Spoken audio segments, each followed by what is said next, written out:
Good evening. I'm Steve Eager. First on Fox 4 News at 5:30 tonight. A Dallas police officer is on administrative leave following Monday's chase and deadly shooting of a man who took his children at gunpoint from their mother.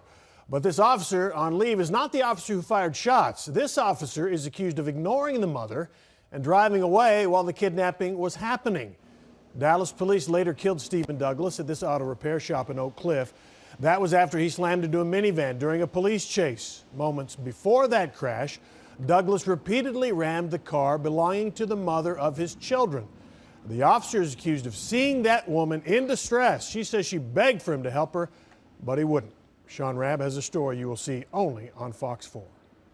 And we went out Lancaster to Illinois, and that's when I hit the curb, my tire went flat. And I could just hear shots behind me, and my baby said, "Mama, he's shooting, he's shooting." And I looked back at that time, he had it up in the air and saying, "Pull over, pull over." I said, "I'm not stopping." Maisha Kilson describes the danger she says she and her kids were in Monday when her children's father, Stephen Douglas, seen here from a previous mugshot, she says was trying to take their lives. When he pointed right at me, I looked, and my baby, she said, "Mama, he's gonna shoot me," because she's in the passenger seat. He's on the right side. "Mama, he's gonna shoot me." And I heard the shot.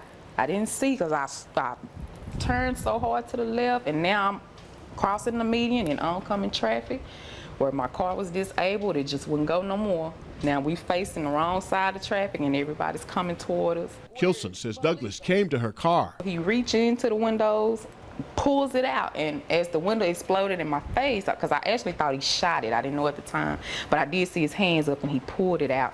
And I looked over, and as I looked up out that passenger window, I swear I saw an angel, because I saw a police car right at my car.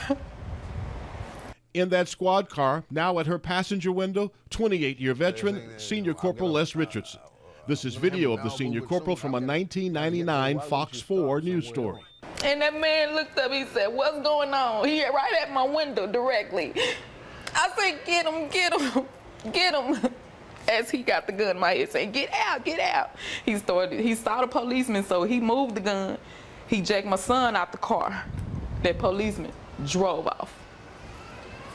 He drove off, he didn't come back. Kilson had been on the phone with 911 throughout the ordeal. So I yelled to the lady on the phone, "Ma'am, a cop just drove off."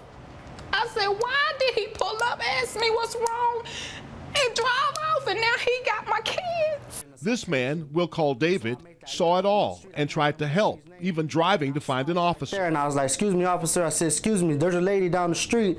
You know, the guy took her kids, and I don't know if he shot her or not, but she's over there, she's yelling, and he hit her car and all that." His words were to me that he was on a traffic stop, something like that he said to me about being on a traffic stop. He said, "I'll be down there in a minute." So I told him, "Are you being serious?" He's like, he looked at me. So after that, I just took off, took off, and I called 911. Kilson said that motorcycle cop later told her the same thing. A motorcycle cop said, "I was right here, I was right there, I saw everything, and I heard all the bullets, but I was writing a ticket." Said that to you? Mm-hmm. To you? Yes, to me, to the Mexican guy, and when the final, because 5 cars passed us, the Mexican guy flagged down 2, no one stopped. So, Steve, the 5 cars that passed, some of those we know were responding to the events that were happening at the automotive repair shop at that time. And so some of those cars can be accounted for. But the motorcycle cop, as well as Les Richardson's the one right now on administrative leave. I just noticed a few things, and they're retelling the story. I don't know how it seems like if they had said gun, that would have got somebody's attention. I hope. I don't know what was said, but the witness, or she said that the motorcycle cop heard gunshots. You heard? I mean, what are the rules of engagement? I'm going to tell you. Listen, whether you're on a call or you're responding to a call, if there is something that's unfolding in front of you that is greater than what you're dealing with at that moment, a life-threatening situation potentially, you have to address that.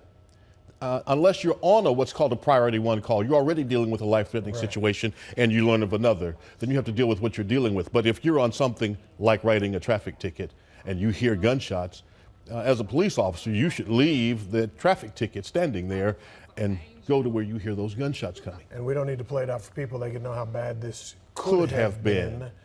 Indeed. In fact, she tells me, Maisha Kilson tells me the only reason she says that she's here today is because Stephen Douglas ran out of bullets. All right, Sean Rabb, we'll see where this goes. Thank you.